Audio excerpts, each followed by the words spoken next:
చిత్తూరు జిల్లాకు వస్తే అత్యంత సమస్యాత్మకమైనటువంటి ప్రాంతాలు చిత్తూరు జిల్లాలో ఎక్కువగా ఉన్నాయని చెప్పుకోవచ్చు. దాదాపు ఉమ్మడి చిత్తూరు జిల్లా వ్యాప్తంగా కూడా ఇప్పటికే 6 నియోజకవర్గాలకు సంబంధించి పూర్తి స్థాయిలో 100% వెబ్‌కాస్టింగ్ అనేది కూడా అమలు చేసినటువంటి పరిస్థితి. రేపు ఉదయం 7 గంటలకు పోలింగ్ ప్రారంభం కాబోతున్నటువంటి నేపథ్యంలో పూర్తి స్థాయిలో ఇక్కడ పోలింగ్ ఏర్పాట్లు అనేది కూడా అన్నీ కూడా చేయడం కూడా జరిగింది. ఎండకు వేడిమికి తట్టుకోవడానికి కావచ్చు, సేమయాలు కావచ్చు, తాగునీటి సౌకర్యం కావచ్చు, అన్నింటినీ కూడా ఏర్పాటు చేశారు. ముఖ్యంగా వెబ్‌కాస్టింగ్ అనేది తిరుపతి చంద్రగిరి నియోజకవర్గంతో పాటు తంబళ్లపల్లి, పీలేరు, పలమనేరు, పొంగునూరు నియోజకవర్గాల్లో 100% ఏర్పాటు చేసినటువంటి నేపథ్యంలో ఈ విధంగా పూర్తి స్థాయిలో ఈ యొక్క కెమెరాలు అనేది కూడా ఏర్పాటు చేయడం కూడా జరిగింది. ఎక్కడ ఎలాంటి అవాంఛనీయటువంటి సంఘటనలు జరగకుండా ప్రజలు శాంతియుతమైనటువంటి వాతావరణంలో, ప్రశాంతమైనటువంటి వాతావరణంలో ఓటు హక్కు వినియోగించుకునేలా కూడా ఏర్పాట్లు అనేది కూడా చేయడం కూడా జరిగిందని చెప్పుకోవచ్చు. దాదాపు ఉమ్మడి చిత్తూరు జిల్లా వ్యాప్తంగా 33 లక్షల మందికి పైగా కూడా ఓటర్లు అనేది కూడా ఓటు హక్కును ఈసారి వినియోగించుకోబోతున్నారని చెప్పుకోవచ్చు.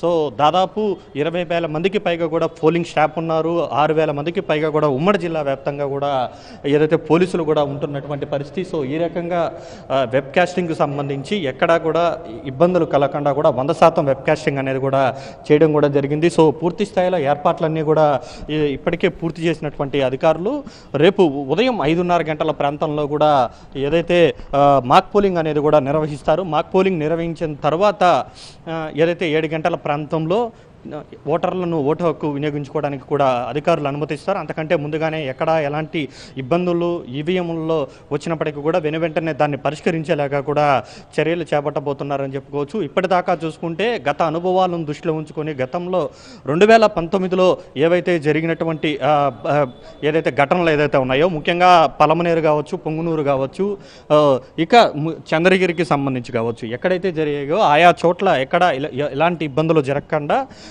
చూసుకోవాల్సినటువంటి బాధ్యత ఈసారి ఎన్నికల అధికారులు చాలా సీరియస్గా తీసుకున్నటువంటి పరిస్థితి. ఎందుకంటే గతంలో కూడా చాలా అత్యంత పోలింగ్ సమయంలో గొడవలు జరిగినటువంటి పరిస్థితి, ఏకంగా పోలింగ్ బూత్ మీదే రాళ్లదాడి చేసినటువంటి పరిస్థితులు గతంలో ఉన్నటువంటి నేపథ్యంలో ఈసారి అలాంటి ఘటనలు ముఖ్యంగా చిత్తూరు జిల్లాలో లేకుండా పూర్తి స్థాయిలో ఏర్పాట్లు అయితే జాగ్రత్తలు అయితే తీసుకున్నారని చెప్పుకోవాలి. దాదాపు 33 లక్షల మందికి పైగా కూడా 33 లక్షల మందికి పైగా కూడా ఓటర్లు ఓటు హక్కును వినియోగించుకున్నటువంటి నేపథ్యంలో ఈసారి మాత్రం ఎన్నికలను చిత్తూరు జిల్లాను చాలా అత్యంత సీరియస్గా తీసుకుందని చెప్పాలి. అందుకు సంబంధించి ఇప్పటికే ఎన్నికల పోలింగ్ సామగ్రిని తరలించడానికి అన్ని ఏర్పాట్లు పూర్తి చేసింది. ఈవీఎంలన్నీ కూడా ఆయా పోలింగ్ కేంద్రాలకు చేరుకోవడం కూడా జరిగింది. ఉమ్మడి జిల్లా వ్యాప్తంగా కూడా దాదాపు 6,000కు పైగా కూడా ఏదైతే తిరుపతి జిల్లాకు సంబంధించి కావచ్చు, చిత్తూరు జిల్లాకు సంబంధించి కావచ్చు, అన్నమయ్య జిల్లాకు సంబంధించి కావచ్చు, ఉన్నటువంటి పోలింగ్ కేంద్రాలకు అన్నిటికీ కూడా